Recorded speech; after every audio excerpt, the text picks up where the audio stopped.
तो कल बेटा हमने डिस्कस किया, जैसे अभी हमने स्टार्ट ही किया था लेसन आदिवासी, दीकू और बिरसा मुंडा के बारे में, जिसमें हम बात कर रहे हैं अभी आदिवासियों की, कबीलों के बारे में। कि पहले तो हम ये जाने कि आदिवासी कौन है और किस तरह से अपने जंगलों में रहते हैं, कैसा उनका जीवन है।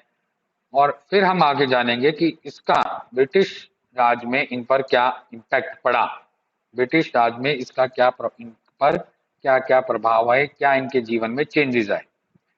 तो कल हमने यहाँ तक। हाँ जी बेटा।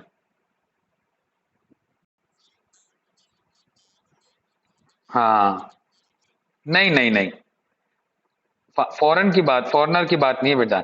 हम बात करेंगे दीकू, यानी इनके।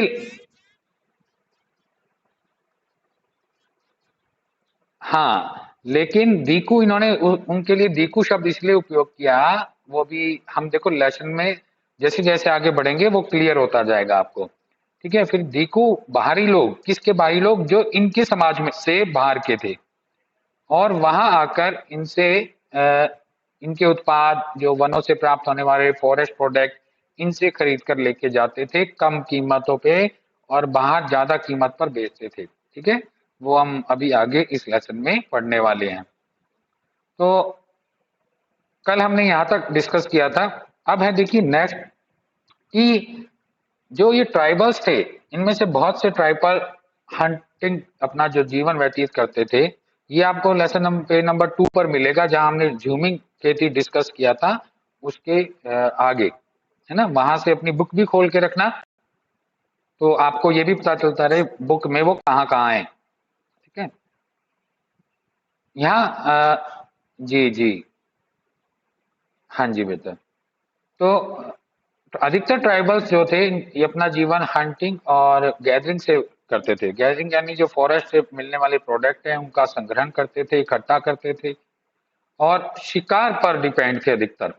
शिकार, पहले जब आविष्कार आग का उपयोग नहीं हुआ था तो ये कच्चा खाते थे। ठीक है, वो उनमें हमारे पूर्वज भी हो सकते हैं, ऐसी बात नहीं है। इनमें से बहुत से जो बहुत शुरुआती लोग थे, ठीक है, जो नोमैडिक्स थे, जो एक स्थान से दूसरे स्थान पर घूमते थे, उनमें हमारे पूर्वज भी हो सकते हैं, नो डाउट, हमें पता नहीं है। लेकिन बाद में जब आग का आविष्कार हुआ तो बहुत से आदिवासी कबीलों की, ट्राइबल्स की लाइफ में चेंजेस आए। बहुत से आदिवासी ट्राइबल्स की लाइफ में परिवर्तन आया। और परिवर्तन, चाहे कुछ आदिवासी अब भी नोमैडिक्स थे, घूमते रहते थे एक जगह से दूसरी जगह। कुछ ने अपने खुद के एक जगह गांव भी बना लिए थे, इधर उधर घूमने के बजाय कुछ गांव बनाकर रहने लगे। लेकिन वो स्टार्ट हुआ 19वीं शताब्दी में, हम डिस्कस करेंगे उसको। 19वीं सेंचुरी में अधिकतर ट्राइबल्स एक जगह फॉरेस्ट के एक इलाके में अपने विलेज बनाकर रहने लगे थे। ठीक है, Khond of Orissa were such a community. हम खोंड की उड़ीसा में जो खोंड समुदाय है, जो मैप आप साथ में मैप भी देखते रहना, जो मैप आपके दिया हुआ है, खोंड उड़ीसा में एक कम्युनिटी है ट्राइबल्स की। वो भी इस तरह का हंटिंग और गैदरिंग करके रहते थे। They regularly went out on collective hunts and then divided the meat amongst themselves. उनमें से कुछ ये लोग शिकार पर जाते थे और जो इकट्ठा होके आता था मीट, किसी भी जानवर का, किसी भी एनिमल का, उसको वो इकट्ठे होकर खाते थे। They ate fruits and roots collected from the forest. ठीक है, जो फ्रूट्स और रूट्स थी, जो जड़ें जमीन से निकली हुई, जो, हाँ, जैसे रूट्स फ्रूट्स भी होते हैं ना, जैसे कैरेट है, एक प्रकार का रूट्स ही है ना, जिनको हम खाते हैं। और भी दूसरे हैं जो जमीन के अंदर से उगते हैं। अ, वो सब यूज किया जाता था इनको फूड के रूप में। साथ ही, और with the oil they extracted from the seed of साल एंड महुआ। साल और महुआ के बीज से जो निकला हुआ तेल, ये खाने बनाने में उपयोग करते थे। यानी पूर्णतः रूप से प्रकृति पर डिपेंड थे ये। देखिए कुछ पिक्चर्स, अब किस तरह से ये हंटिंग कर रहे हैं। ये तो बहुत एक इमेजिनरी पिक्चर है। ठीक है, कोई लाइव पिक्चर नहीं है। आप देख रहे हो ये एक तरह की पेंटिंग है, और इस पेंटिंग में आप देख रहे हैं किस तरह से वो छुप कर शिकार कर रहे हैं। ये हंटिंग कर रहे हैं, इनके वस्त्रों को देख सकते हैं किस तरह के वस्त्र हैं। ये एक लाइव पिक्चर है, ये अभी भी देखने को मिल जाती है अफ्रीका ट्राइबल्स में। अफ्रीकन ट्राइबल्स दिखाई दे रहे हैं यहाँ, किस तरह से छुपकर इनके वस्त्र देख सकते हैं। वो खाल से ही बने हुए हैं, पशुओं की खाल से अधिकतर। कुछ जो शहरों से जुड़ गए हैं तो वे वहां से कुछ अपने लिए उपयोग में लाई चीजें प्रयोग में ले आते हैं। ये सवाना के जंगल हैं अफ्रीका के, जिनमें घास लगी हुई है और छुप छुप के जाकर शिकार के लिए निकल रहे हैं। साथ ही जब ये इकट्ठे होके आते हैं तो एक जगह आप देखिए किस तरह बीजों का उपयोग करके तेल खाना बनाया जा रहा है। इनकी हट देख सकते हो आप, इनकी झोपड़ियां जो आपके सामने है इस समय, कि किस तरह से पत्तियों से ढकी हुई, लकड़ियों से बनी हुई, एक तरह का बस शेल्टर सा है कि पानी और धूप इनको ना लगे। बाकी अदरवाइज जो है सब ओपन है, किचन भी ओपन है, रसोई भी आप देख रहे हो। और कुछ बर्तन ऐसे हैं जो आप देख रहे हैं सामने, टब है जो इन्होंने शहर, ये कबीले शहर से भी कुछ सामान लेके आते हैं फॉरेस्ट के प्रोडक्ट को बेचकर, है ना, आप देख रहे हैं इस पिक्चर में। साथ ही many tribal groups lived by herding and rearing animals. They were pastoralists who moved with their herds of cattle of sheep. So इस टॉपिक में क्या है कि बेटा कि आप देख रहे हैं कि किस तरह से ओपन हट्स हैं, बनाए गए हैं। जो हंटिंग करके सामान लाए, अपने साथ मीट लेके आए, वो एक जगह बनता है और एक जगह डिस्ट्रीब्यूट होता है, एक जगह मिलकर ये भोजन करते हैं। यहाँ पर ये जो शेल्टर बनाए गए हैं केवल उनके धूप और बारिश से बचने के लिए ही इन्होंने इस तरह के शेल्टर क्रिएट किए हैं। ठीक है, अब बहुत से इसके अंदर ग्रुप्स जो थे वो अपने एनिमल्स, अपने साथ जानवर भी रखते थे बड़ी संख्या में। आज भी बहुत से ट्राइबल हैं जिनके पास अपने चारागाह हैं और बड़े बड़े बहुत सारे संख्या में समूह में एनिमल्स रखते हैं, जैसे शिप हैं, कैमल हैं। यदि आप डेजर्ट एरिया में हो तो आपके पास कैमल्स होंगे, आप माउंटेन्स के अंदर हैं तो शिप होंगे आपके पास, तो गॉट होंगे। तो अधिकतर ट्राइबल्स बड़े बड़े समूह में अपने साथ पशुओं को भी रखते थे। और ये मौसम के अनुसार, यदि आप माउंटेन एरिया में हैं तो ये मौसम के अनुसार स्थान परिवर्तन करते थे, क्लाइमेट के अनुसार। यदि बर्फ पड़ी पहाड़ों पर तो ये वहां से ऊपर से नीचे उतर आते हैं, जब वहां बर्फ पिघल जाती है तो वापस ऊपर चले जाते हैं पहाड़ों पर। देखिए second point, they were pastoralists who moved with their herds of cattle of sheep according to the seasons. When the grass in one place was exhausted, they moved to other place. जब एक जगह grass खत्म हो जाती थी, अपने पशुओं को खाने के लिए जो ग्रास था वो समाप्त हो जाता था खाना, तो वो प्लेस को मूव कर देते थे। ठीक है, उनके एक एग्जाम्पल है, जैसे पहाड़ी बागों में Van Gujjars of the Punjab hill and the Labadis of Andhra Pradesh were cattle herders, जो अपने साथ कैटल्स रखते थे। और वन गुज्जर्स पंजाब की पहाड़ियों पर, ये आप अपने मैप के ऊपर भी देखते रहना साथ साथ, है ना, जो मैप दिया हुआ है, हाँ ना। द गद्दीज ऑफ कुल्लू, कुल्लू में Gaddi were shepherds and the Bakarwal of Kashmir reared goats. ठीक है ना, बकरवाल, कश्मीर में बकरवाल जनजाति गोट रखती थी। ये चार इंपॉर्टेंट है, ये ध्यान रखना, ऑब्जेक्टिव टाइम में आ सकता है, ये समझ लेना। वन गुज्जर पंजाब हिल, लबादीज आंध्र प्रदेश, अगर इनका नाम आया है बुक में तो ये बहुत इंपॉर्टेंट है। Gaddis of Kullu were shepherds and the Bakarwal Kashmir reared goats, Bakarwal जो थे गोट चराते थे। ये एक पिक्चर देख सकते हैं, बकरवाल, कश्मीर के बकरवाल समुदाय ट्राइबल्स, इनकी पिक्चर अब आपकी स्क्रीन के ऊपर है। इनको आप देख सकते हैं किस तरह से बकरियों के झुंड को लेकर एक स्थान से दूसरे स्थान पर मूव करते रहते हैं। और ये पहाड़ी इलाका है, हिमालय रेंज है, तो ये भी मूव करते हैं सीजन के अनुसार। पहाड़ों पर जब बर्फ गिरती है तो नीचे आ जाते हैं, जब बर्फ पिघलती है, घास वापस आती है, तो वापस पहाड़ों की ओर चले जाते हैं, मूव कर देते हैं। ठीक है, तो ये बकरवाल। अब देखिए नेक्स्ट टॉपिक, कुछ 19th सेंचुरी, अब जो मैं बात कर रहा था आपको पहले डिस्कस किया था, even before the 19th century many from within tribal groups had begun settling down. 19वीं शताब्दी में बहुत से ट्राइबल जो थे, अब उन्होंने एक जगह सेटल होना शुरू कर दिया। और क्या करना शुरू कर दिया? Cultivating there fields in one place year after year. एक जगह रुककर जो है अनाज उत्पादन करना शुरू कर दिया इन्होंने, एक जगह स्थापित होने लगे, यानी अपने गांव के गांव बनाने लगे। They began to use plough and gradually got rights over the land they lived on. वो वहां रहकर जब प्लफिंग तो करते ही थे, जुताई, और साथ साथ अपनी जमीन का हक भी, मालिकाना हक भी स्थापित करने लगे।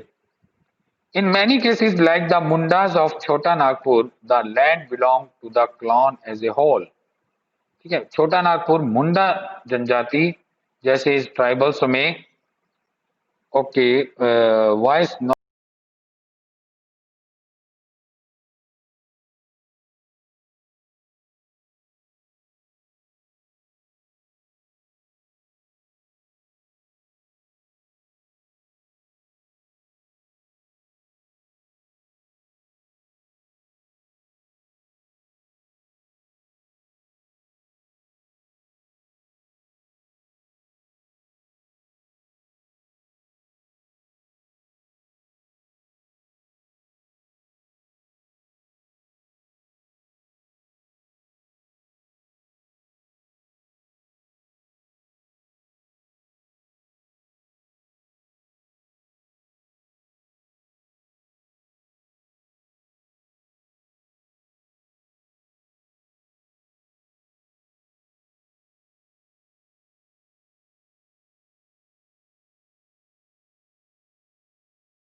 नाउ तो छोटा नागपुर पठार पर ये मुंडा जो समुदाय है काफी, आपने हम पढ़ा था बिरसा मुंडा, उसी की जिक्र आने वाला है धीरे धीरे आगे।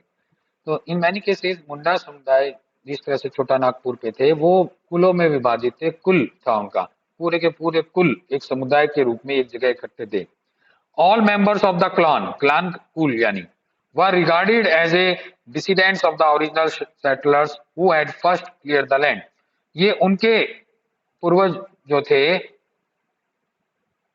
जो उनके पूर्वज थे बेटा, वो अक्सर क्या थे कि इन्होंने ही जमीन को साफ किया होगा कभी इनके पूर्वजों ने, और आज वहां पर ये एक तरह के सेट हो गए हैं, ठीक है, क्लॉन्स के रूप में।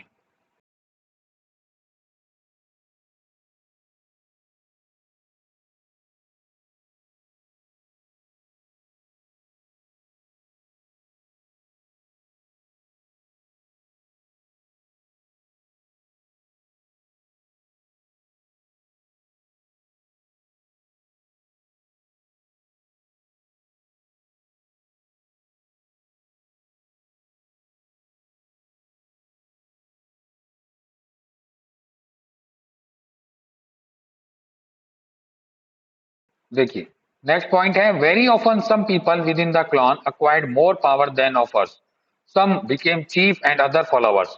इसमें बहुत से लोग मुखिया थे अलग अलग कुलों में, और इनके फॉलोअर्स हुआ करते हैं जो इनकी बातों को मानते हैं, वो सब कुल के सदस्य हो गए। अधिकतर ये जातियां सॉरी, इनमें से बहुत सी जनजातियां फॉरेस्ट में रहने वाले ट्राइबल्स शहरों में भी वर्क के लिए जाते थे। कोई मजदूरी करता था, कोई सड़क बनाने के लिए। खासकर ब्रिटिश राज में जब अर्बनाइजेशन हुआ, शहरों का विकास हुआ, तो ये शहरों में अधिकतर समुदाय लेबर के रूप में काम करने के लिए गए। इसके अलावा एक जनजाति है बैगार, बैगास जनजाति। ठीक है, बैगास जनजाति दूसरे की के लिए काम करना पसंद नहीं करती थी। वो इसके लिए अपने आप को मानती थी कि ये शान के खिलाफ है, हमारी जाति की मान्यताओं के खिलाफ है। तो बैगा कभी भी दूसरे के लिए काम नहीं करते थे।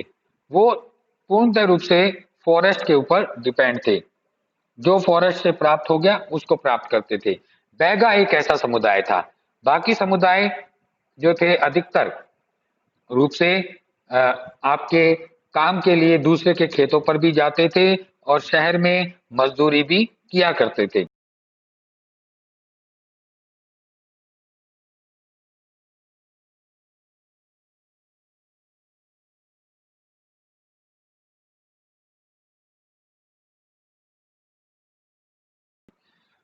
So British official was settled tribal groups like the Gond, Santhal as more civilized than other hunter-gatherers shifting cultivators. देखिए, थर्ड पॉइंट, ब्रिटिश अधिकारियों को वो ग्रुप, ट्राइबल ग्रुप ज्यादा पसंद थे, जैसे कि गोंड और संथाल समुदाय, जो एक जगह रुककर खेती करते थे। ठीक है, ना कि इधर उधर घूमने वाले शिफ्टिंग कल्टीवेटर या स्थानांतरित कृषि करने वाले, झूमी खेती करने वाले ट्राइबल। ऐसा क्यों था? वो उनको सभ्य क्यों मानते थे, जबकि इधर उधर घूमने वालों को नहीं मानते थे? इसके पीछे एक उनका एक मोटो भी था, जिसको हम डिस्कस करने वाले हैं आगे। देखिए, मेन अभी मैं यहाँ थोड़ा बता दूं, उनका जो मेन मोटो था इस समय, उनका मेन मोटो था कि जो व्यक्ति एक जगह सेटल है उसी से तो हम टैक्स ले पाएंगे, जिसकी खुद की जमीन है उसी से तो हम लगान ले पाएंगे। जो इधर उधर ट्राइबल घूमते हैं, जिनका कोई रिकॉर्ड नहीं है, ओके, जिनका कोई रिकॉर्ड नहीं है, जो ट्राइबल्स हैं, ठीक है, जो इधर उधर घूमते हैं, वो हमारे किस काम के? उनसे तो हम लगान ही नहीं ले पाएंगे। अदरवाइज क्या होगा? जो एक जगह इकट्ठे हैं तो वो सभ्य हैं, उनको इन्होंने सभ्य मान लिया, सिविलाइज्ड मान लिया, कि क्योंकि वो हमें लगान देंगे। ऐसी एक गौंड महिला, जो आपकी बुक में भी ये पिक्चर होगी गौंड महिला की, है आपके बुक में?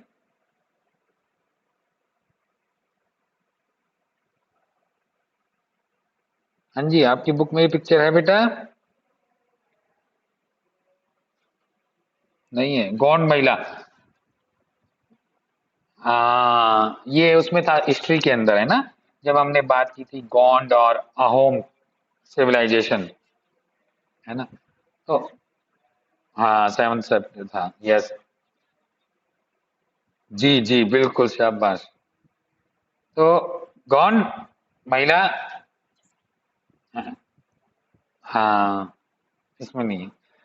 तो अब ये जितना भी, हाँ जी, तो हमने जो अब ट्राइबल पढ़ा, इनके जीवन के बारे में समझा कि क्या कैसे रहते थे और किस किस तरह से सेटल, कुछ ट्राइबल सेटल हो गए, कुछ अपने उत्पाद जंगलों से प्राप्त कर रहे थे, अधिकतर महुआ के बीजों का उपयोग करके ये भोजन प्राप्त कर रहे थे, है ना?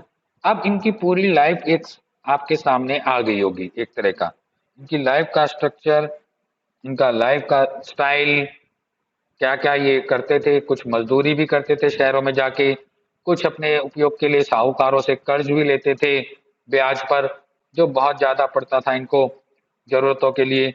और कुछ ट्राइबल सिर्फ अपने लिए, दूसरे की नौकरी करना पसंद नहीं करते थे, जैसे बैगा, बैगा जनजाति। अब है, अब इनकी लाइफ में कॉलोनियल रूल के दौरान क्या प्रभाव पड़ा? कॉलोनियल रूल, ओके, खुशी बेटा प्रेजेंट, ठीक है, लेट आए बेटा क्लास में, मैंने चेक देख रहा था आपको। सो कॉलोनियल रूल के दौरान क्या परिवर्तन आया, इनकी लाइफ में क्या इफेक्ट पड़ा, how did colonial rule affect tribal lives.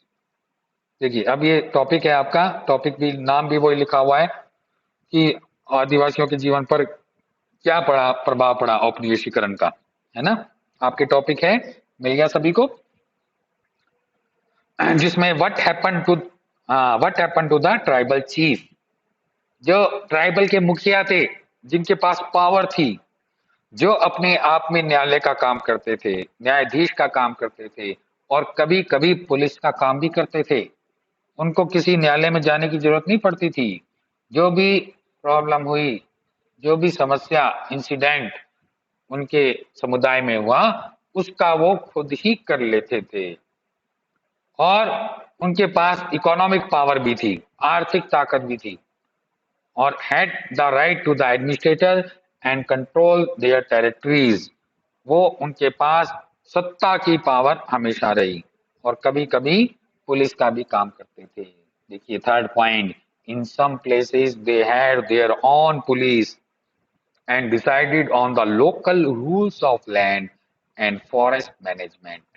ना उनके खुद के लोकल रूल्स थे। यानी एक कबीले का सरदार होना उस समय अपने आप में एक पावरफुल व्यक्ति था। ये पावरफुल रहा तो इसमें क्या चेंज आए, देखिए अब नेक्स्ट स्लाइड में वो चेंजेस हैं। ये चेंजेस आप इसको स्क्रीनशॉट भी ले सकते हैं। अदरवाइज क्या है कि बेटा मैं क्योंकि लगातार अपडेट कर रहा हूँ स्लाइड, रोज पॉइंट टू पॉइंट जैसा आ रहा है, तो वो मैं जब मैं अपनी लिंक होगी वहां पर आपको शेयर करूंगा इसके कंप्लीट होने के बाद। ओके, तो under the British rule the function and the power of the tribal chief change considerably. Power change होती गई। They were allowed to keep their land tiles over the cluster of village and rent out land, but they lost much of their administrative powers and were forced to follow laws made by British officers in India। उनका जमीन पर अधिकार तो बनाया रखा गया कि वो अपने कबीले के सरदार तो रहेंगे, लेकिन एडमिनिस्ट्रेटिव पावर्स जो थी वो ब्रिटिश ने अपने हाथ में ले ली। ठीक है, ब्रिटिश ने, हेमांग भाई क्लास के बाद कॉल कर लेना, ये चैट बॉक्स में लिखा है भाई साहब ने एक ने, ठीक है, वो याद कर रहा है तुझे। They also had to pay a tribute to the British and discipline the tribal groups on behalf of the British. ठीक है, वो ट्रिब्यूट टू द ब्रिटिश, उसको ट्रिब्यूट देना पड़ता था, नजराना देना पड़ता था ब्रिटिश को, और discipline the tribal group on behalf of the British, ये ट्राइबल ग्रुप्स के बिहाफ में। They lost the authority they had earlier enjoyed amongst their people and were unable to fulfill their traditional function। वो धीरे धीरे जो उसकी authority थी, पहले वो जो इंजॉय करते थे अपने पीपल्स के साथ, अपने लोगों के साथ, वो धीरे धीरे जो ट्रेडिशनल थे फंक्शंस थे वो भी उनके समाप्त होते गए। और क्या चेंजेस आए, और क्या बदलाव आए, ठीक है, और क्या परिवर्तन आया, और भी परिवर्तन आया, केवल ये परिवर्तन नहीं आया ब्रिटिश रूल आने से, और भी परिवर्तन आया जिसको हम अपने नेक्स्ट सेशन में बेटा डिस्कस करेंगे। तो आज के लिए आपका यही टॉपिक है, कल हम फर्दर इसको रिकॉर्ड करेंगे, इसको आप तक शेयर करेंगे।